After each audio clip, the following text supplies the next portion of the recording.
Hello and welcome back to the 3-Day Workweek podcast. I am Cailen Ascher, your host, and today I am so delighted to bring you my dear friend, Christine McAlister. She is an entrepreneur, a business coach, and the author of the #1 bestseller, The Income Replacement Formula: 7 Simple Steps to Doing What You Love and Making Six Figures from Anywhere. An expert on turning tragedy into triumph, she founded her company, Life with Passion, after the full-term stillbirth of her first daughter, Maeve.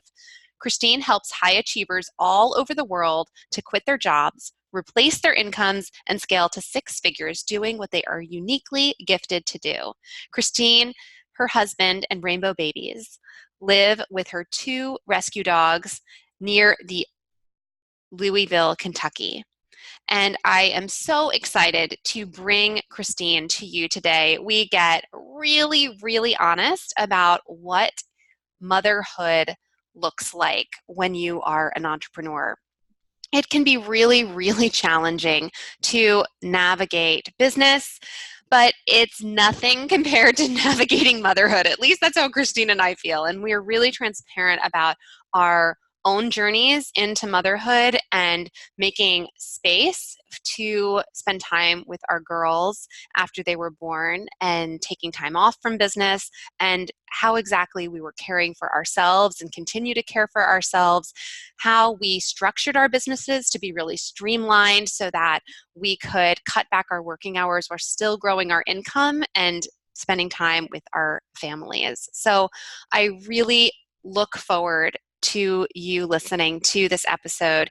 Christine is a 3-time guest on the podcast. This is her 3rd time making an appearance on the 3-Day Workweek podcast because she always brings so much value, so much honesty, so much transparency, and just really valuable insight to the table. She is a dear friend. We talk very regularly because we're, both coaches, both mothers of 2 girls, and we always find so much comfort and validation in our conversations with one another. And I hope it's the same for you. I hope if you are a mom and a business owner, that what we're sharing today is useful, that you feel a little less alone in this crazy journey that we're on. And I just so look forward to introducing you, or maybe reintroducing you, to Christine McAlister.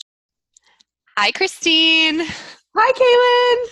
Oh my goodness. It is such a treat to have a friend on the podcast. I mean, every woman I ever talk to is amazing, but this is your 3rd time on the show, and we talk all the time above and beyond that. So yay, welcome back.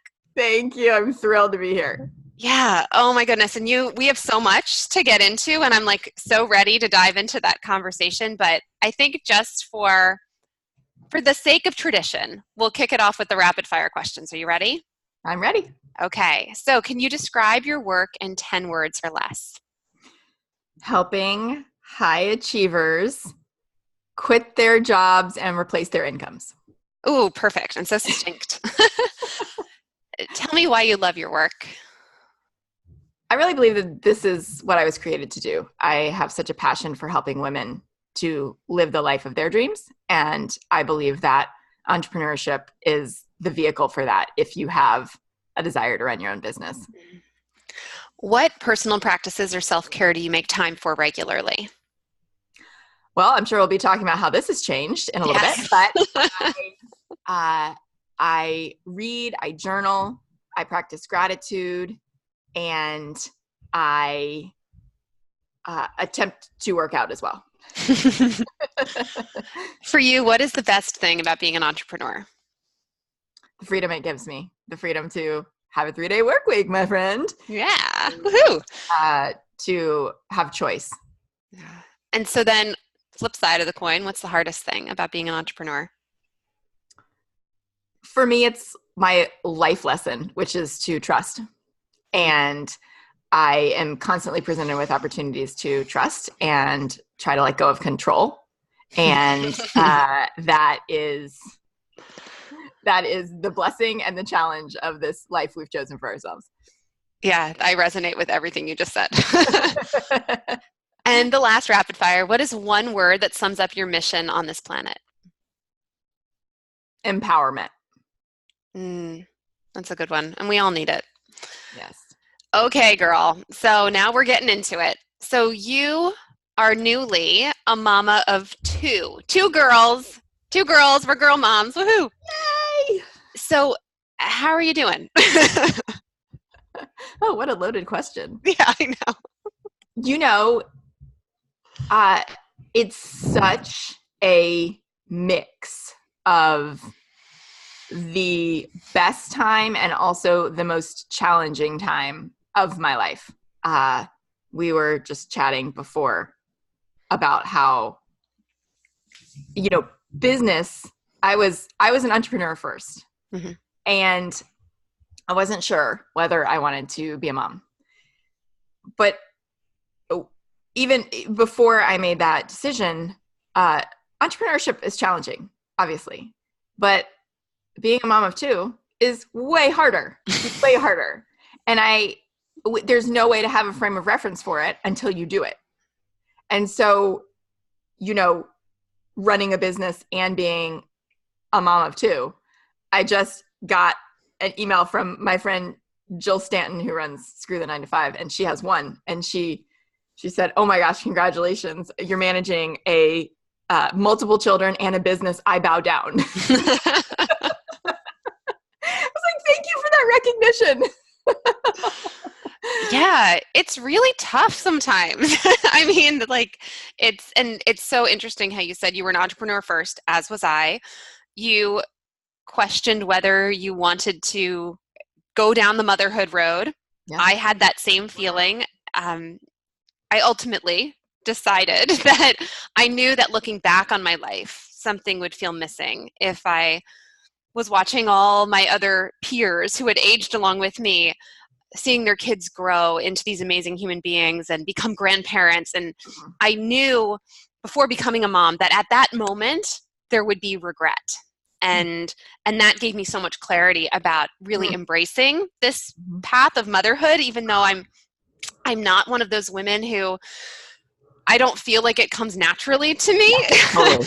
And I think there are some women who feel that way. And I'm in awe of them and jealous of this comes naturally to you, because I like control so much that being a mom just throws me for a loop sometimes. 100%. Everything you said, that's why we're soul sisters. Yeah. Oh my goodness. So when was she born? It was the beginning of June. Okay, the beginning of June. So she's still so tiny. So have you given yourself some time away from the business? And what did that look like? Yeah. So when I had my first rainbow baby, which I know we talked about in a previous episode. So I have an angel babe who was my first. And then I have Fiora, who was my first living child. And when she was born, I was very much in the thick of my first 2 years of business. And I couldn't figure out how to give myself permission. I wasn't ready to give myself permission to step away. And I didn't want to. I felt great. I was super energized. I was thrilled and relieved that she was here safe and sound. And it was just like this adrenaline that lasted for months. It was great. And so with that, I didn't really take a break. I just kind of kept going. This time around, I knew that this would be my last baby. And I knew that I wanted to experience a maternity leave and just, see what that was like. See if I loved it, see if I hated it, and not have to do anything. So that is exactly what I set myself up to do for the summer. It was my vision from the beginning. I want to give myself permission through Labor Day to take a 3-month and work if I want to, not work if I don't want to. And that's exactly what I did.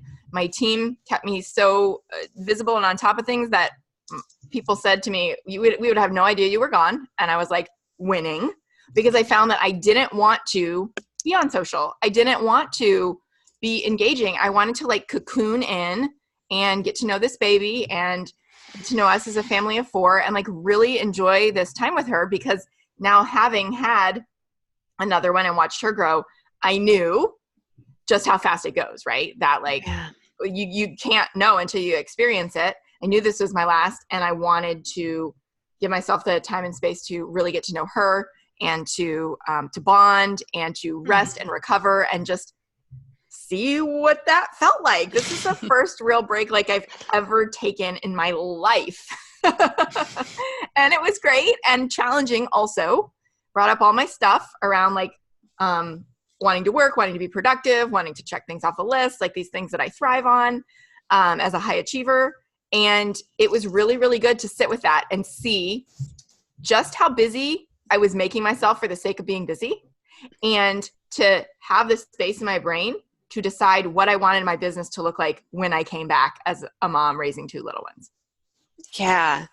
Oh, there's so much good stuff to dig into here. So I love that you said that you both loved it and it was really challenging. And I remember that exact feeling because I kept wanting to get my hands back in my business. I'm like, oh, I want to like mess with it just for the sake of like doing something that felt, I think it was coming back to that control piece of like, I just want to feel in control of something because the whole dynamic of my life is shifting. Yes. And as much as having your first one shifts things, having a second, I think because you in some ways think it's going to be like something that's repeating what happened before. Like, oh, I'm having another baby. I know what this is about.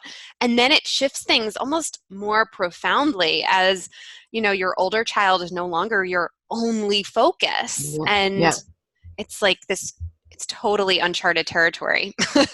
Totally. Yes, you said it so well. Yeah. And so for you, after taking that time off, like what are some lessons you've gleaned from that? So I remember really distinctly that in the first 2 weeks after she was born, I was very alone with my thoughts. Like I was really clear that I didn't want to do anything. In fact, it took me 2 weeks to even like announce that she was born because I just wanted to like just be in my little bubble with this baby. And so people were like checking with my friends to see if I was okay because they hadn't heard anything and suddenly I disappeared, you know? But I was just doing my thing. But what happened there is on one hand, I was like loving it. On the other hand, not doing anything brought up this huge like panic. My brain was freaking out that I wasn't working. And it was so good for me to notice because those first 2 weeks, other than, you know, taking care of a baby around the clock, in my head were very much about like managing myself and self-soothing and recognizing that this was a script that I had running. And, you know, I'm so passionate about mindset work. Well, when we never take a break, we don't have really a chance to listen to ourselves in that deep way. And that happened in the biggest way. And I was like, wow, this is such a revelation. And so I was able to really notice that, journal and work with it and work through it because I didn't go, well, I'm just going to get back to normal, which is working so that I feel better.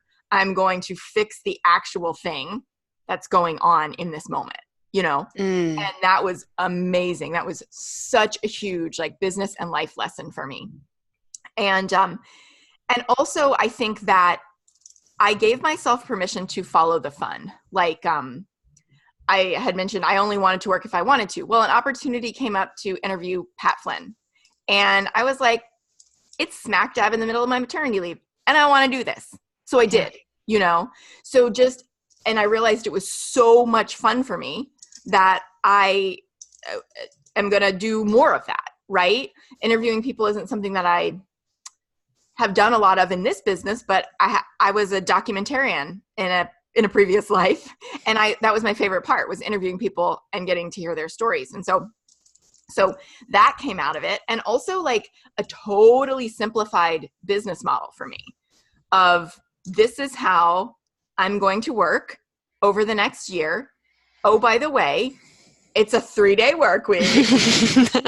And I figured out a way to hit my biggest income goal ever working less than ever before, because I just asked myself that question. What would be the easiest thing to do? What would be the most fun thing to do? What would be the highest impact? How can I help the most? And out of that just came this hugely simplified business model.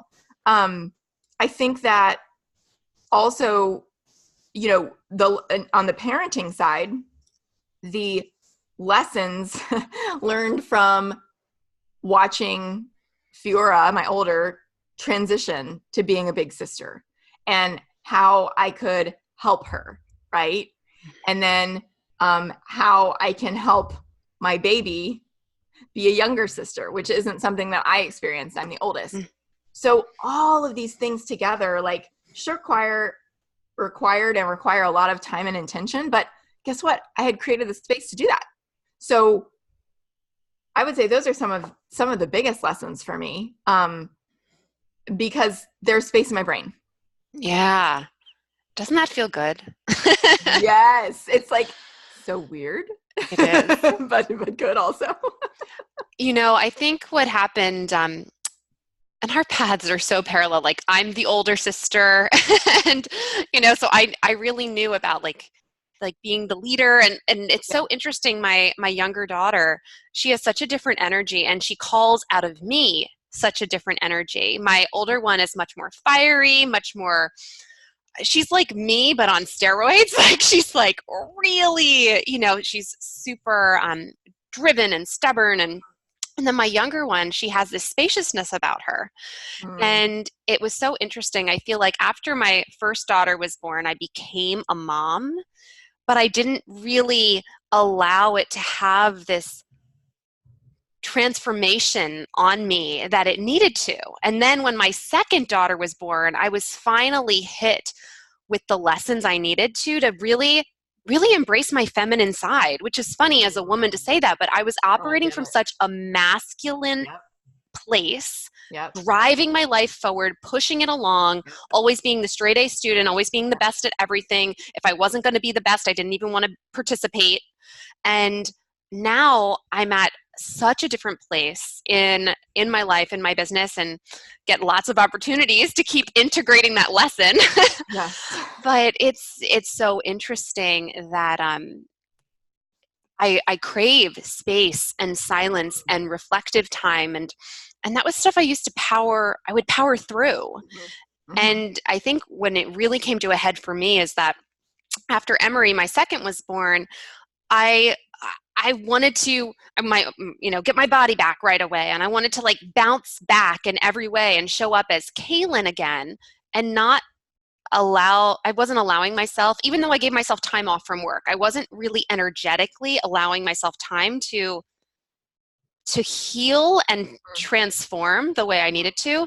And I was hit with such horrible anxiety, like terrible panic attacks. Like, my body was telling me that something needed to shift. And then in honoring that and working through that, I was able to finally get to a place where I'm like, oh, this is how I'm supposed to be functioning now. Cailen, who was prior to these two little humans, is not here anymore. Like, I'm someone different now, and that's okay. And that's so scary. Yeah, totally. Right? Oh my gosh. Because the old version of you, maybe I didn't always like her, but like I got her. And now I'm like, who is this woman that like doesn't want to like push herself to the brink? Yes. Oh, that's so well said. Yes.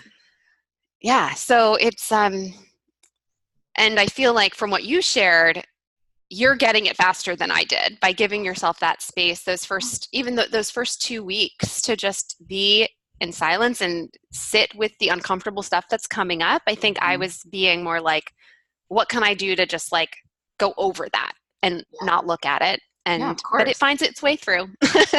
It's super uncomfortable. Like, why would we want to? Yeah. Oh, it totally is. And so you mentioned that you kept asking yourself, what would be easiest? What would be the most fun? What would be the highest impact?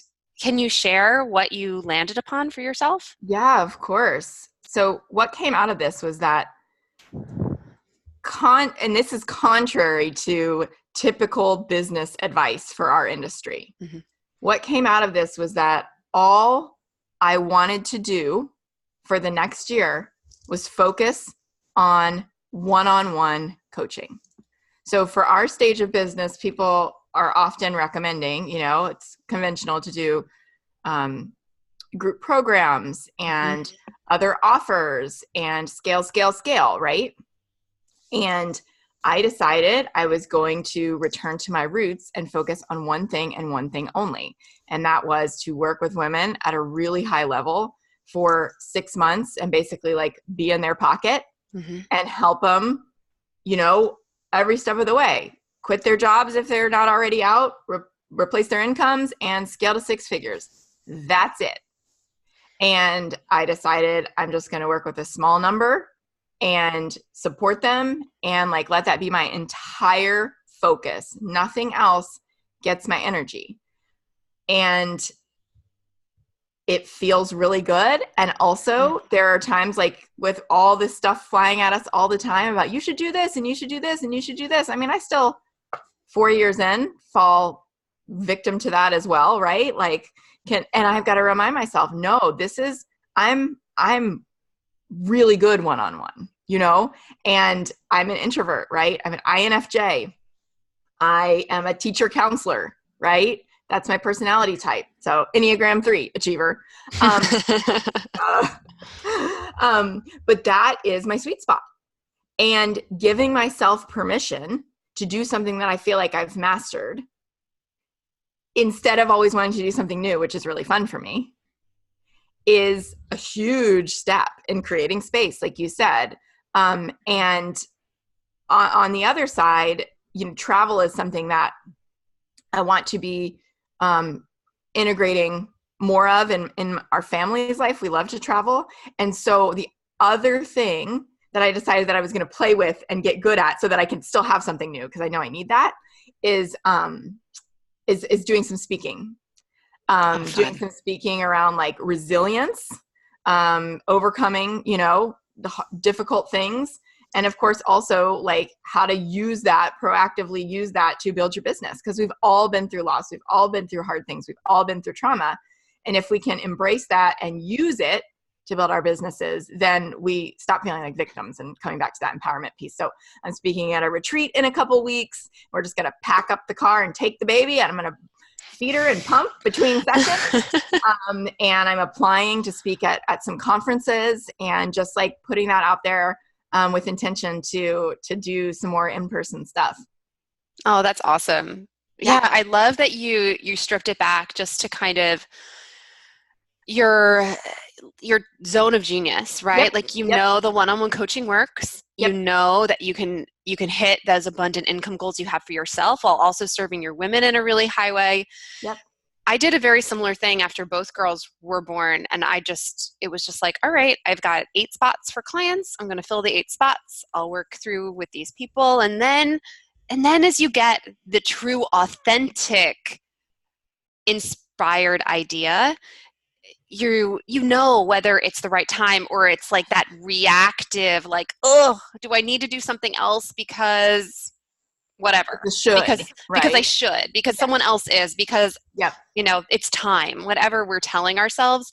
And it's nice, you can just easily flow into it. And I did a similar thing too. It was like, I think Emery was 3 months old or so, and we packed up and I brought my sister with me and I spoke at a conference. Oh my gosh, same. And I was up in our dark hotel room because she was still napping all the time, like pumping and breastfeeding. And then I'd go down and speak and I'd go on sit on the panel, give a training. And I was just like, and people were, you know, probably thought I was crazy. They're like, you know, showing with my tiny baby, but it felt really good to like be out in person with other women. Exactly. Totally. Yeah. My mom's coming along and it's going to be great. Yeah. Oh, that's so fun. So how is your family dynamic right now? Like, now that this new little person's with you? It is intense. It is all hands on deck and very much still in adjustment, because we had talked really seriously about whether we wanted to have another baby. Yeah. We love and enjoy Fiora so much, and we're used to our life, and she's a great happy kid. And, you know, when you have that, you hear all this BS from people about, oh, the next one's going to be a nightmare. Oh, I know. You know, I mean, I can't tell you the number of times I heard that. And I was like, please stop saying that. But also it managed to get to me, you know? So I did feel some anxiety about that, not to mention my history with pregnancy is very traumatic, and pregnancy and I don't like each other. So for me to like give a year of my life to having that experience again was like a major consideration, because as my husband says, I'm kind of hostile when I'm pregnant. So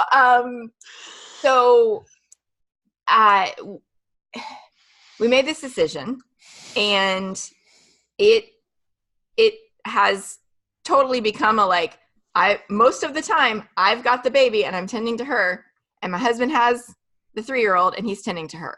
Right. And that, I mean, that's by nature of like choosing to breastfeed and, you know, all of these things, like that's what happens when you have an infant. Right. But it's a challenge. I mean, it really is, because I think I knew what this time was going to be like with an infant, my role with an infant. Mm-hmm. But my husband has never had to be on all the time, because there were 2 of us, 2 on 1. Yeah. No, it's 1 on 1, right? Yeah, man to man. Exactly. So it's a huge adjustment, of course, to our relationship, to our dynamic. You know, he loves to take her and go do things with her, and which is awesome because she's very active. And I'm kind of in this space where like I want to sit home and relax and hold the baby and rock the baby, and it's stressful for me to take her out. And so we're dividing and conquering at this point. Mm-hmm. And we're going to take our first trip as a family of 4 on an airplane in about a month and a half. And so I'm hoping at that point we'll have a little bit more of a routine. At this point, a 2-hour drive to see family is like enough to give me a panic attack, but we do it anyway. And it's just noticing that like it's a constant adjustment, which my grandma is very wise and will remind me that like, you know, the phases of raising a child, like it's always in flux. Yeah. So as much as our life feels in flux right now, I mean, that's always true. It's just like, it's just such a huge change that, you know, 3 months in, we're still settling. Yeah. I think it might've been Danielle Laporte. I was here listening to her on a podcast, and she's like, I wish someone had told me when I had my son that everything's a phase. Like the good, the bad, the ugly, the hard, the easy, everything's a phase. And that's so true. I mean, just when you feel like you have a little bit of a routine and a rhythm, and, you know, people know me for my 3-day work week. I'm a woman who likes a schedule, and honestly, having kind of a baseline is really useful for everybody. But in the early days, the early months, it's like non-existent. It's just a 24-hour clock that keeps going. I know people will ask me like a question about yesterday, or I'll be, you know, voxing a client and it's, you know, later in the evening, and they're like responding, you should go to bed. I'm like, honey, it's been one long day for the past 3 months. Like there is no night and there is no day, my friend. Yeah. It's just been one very long, drawn out day. Yes. Sometimes I sleep. Yes. Yeah. Sometimes I nap. Yeah. And so talk to me, and we did like a smattering here and there, like, how are you really, like, what are you doing to make sure you take care of yourself during this time? It's a great question. So when the perception of morning comes around,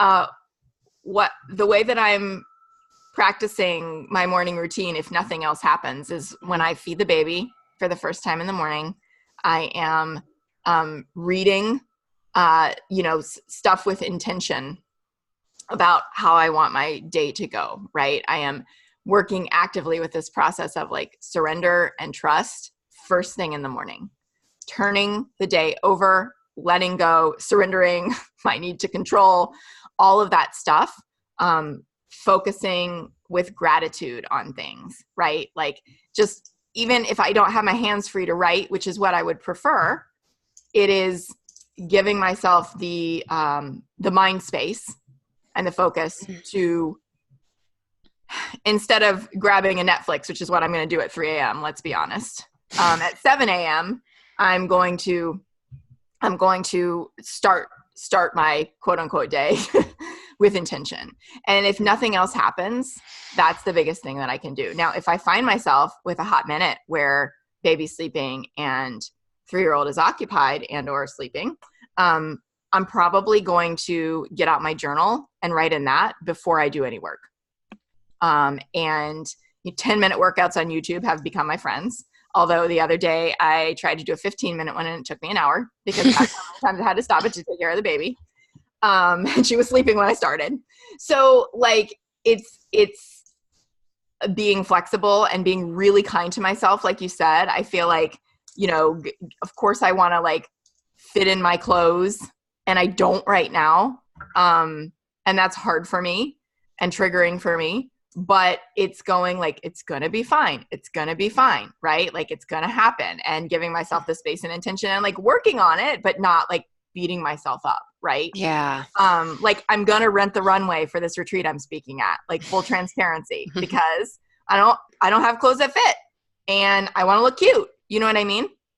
So I'm going to rent really cute stuff, which I maybe would do anyway. But that's a way that I can be kind to myself rather than being like, you shouldn't have to buy this size and blah, blah, blah. What are you going to do?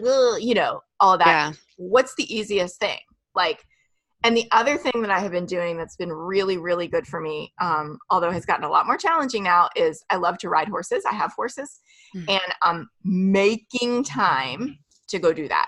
Like when the baby was 3 weeks old, I had her out at the barn. She's still sleeping all the time. I didn't ride. I just put her in the corner, cover her up where she was safe, and I would be on the ground working with my horses, like even before I could ride again, but just being in that energy, being outside, picking that one thing that takes a lot of planning to go do now.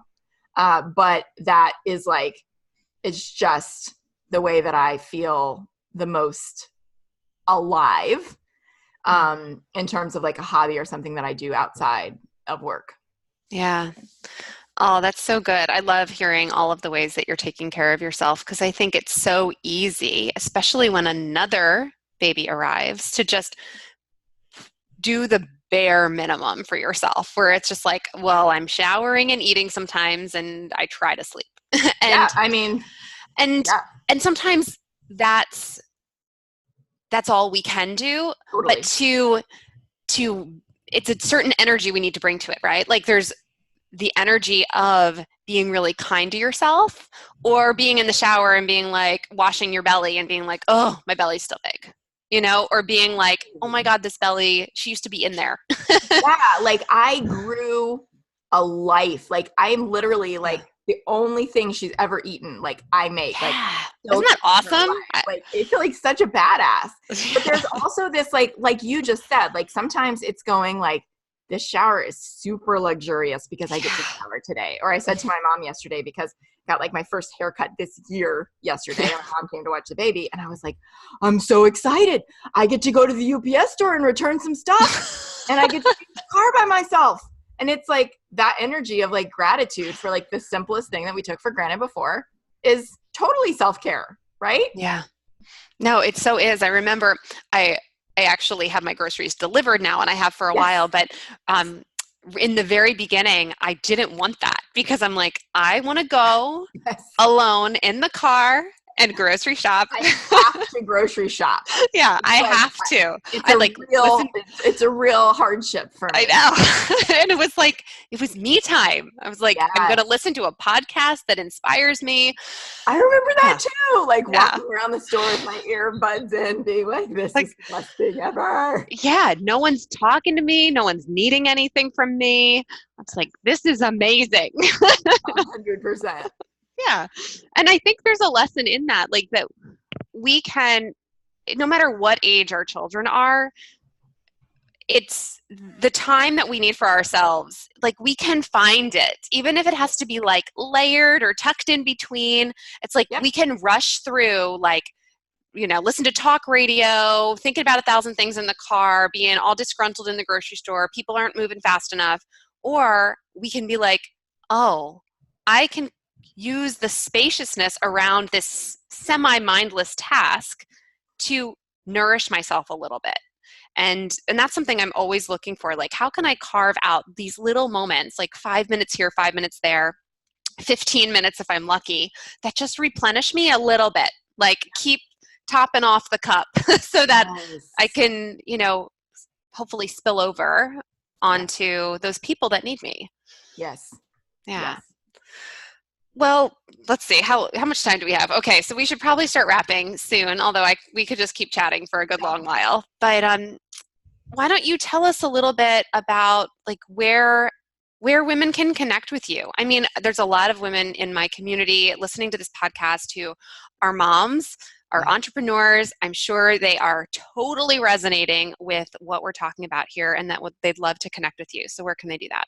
Yeah. So I have a book, and we talked about that on a previous episode. Yeah, we'll link up all the previous shows. Perfect. So the income replacement formula, 7 simple steps to doing what you love and making 6 figures from anywhere. And you can grab a free chapter of that at lifewithpassion.com/free chapter. And there's like some bonuses and stuff like that go with it. I think we're all on this journey because we want that freedom, right? And so that definitely is in line with all the things we've talked about today. You can also find me on Instagram at lifewpassion, and DM me, say hello, please. I love meeting and connecting with people. I also have a Facebook group where I hang out a lot, the Passionate and Profitable Entrepreneur Society. Awesome. Oh, well, this is so fun. I love talking with you. And I hope that our conversation was really useful. And I tried to be really transparent about it, and you did too. And so maybe we were a little too real for some people about, what I think having these honest conversations about life above and beyond business is what makes us capable and able to have really powerful, successful businesses, because we realize it's just part of this beautiful, I don't know, puzzle that we're putting together, right? Yes. And sometimes the pieces fit and sometimes they don't, but we're always trying to make it work. Yeah. And I appreciate you so much for having me on to talk about this topic specifically, because I think it's not one that I heard when I was, first going through this transition. And I love that, that we have a space to be totally transparent, because we are so much alike. Our stories and journeys are so much alike. And hopefully, and I also know you well enough to say, like, for everyone listening, you probably already know this about Cailen, but like, you're the real deal. You are being totally transparent about the struggles. And also, like, you have this beautifully structured, streamlined, simplified business, and you are like congruent with that, And so I just appreciate you so much. And thank you for having me to share in this conversation and contribute to it. Yeah, well, it was totally my pleasure. And I love you, and I love talking with you. And I feel like every time I don't know, maybe it's just that I need validation, but I feel like every time we talk, I'm like, yes, exactly. That feels really good. I totally get what you're saying. And hopefully the women listening are feeling the same way, that they're like, yes, women who understand and get what it's like to be a mom and have a business and all of the things. So I thank you for your time. And I'm so impressed how quiet your home is.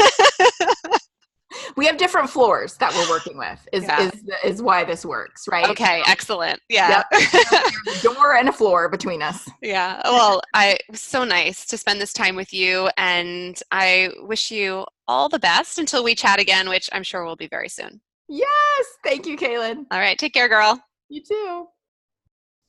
Thanks so much for listening to today's episode. And before we close, I wanted to extend to you a special invitation to join me inside my Uplifted Mastermind. This mastermind is specifically designed for women who share my core values: lifestyle, family, and time. If those are things that you prize most dearly and want to honor them as you scale your impact and income, I would love to explore if Uplifted is the right fit for you. Head on over to cailenascher.com/mastermind for more information.